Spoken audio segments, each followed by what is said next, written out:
Bear steak. Bear steak to guys, oh, pinakuloan. Para natin. Bear steak guys. Parang inanok lang. Parang inadubo ko lang. Pero kailangan niluto para masarap. Yan. Magluto tayo ng bear steak.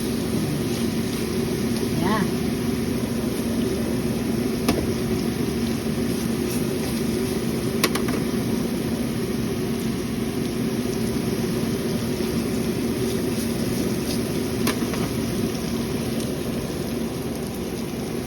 Tapos ito, partner ng baked beans sa asawa ko.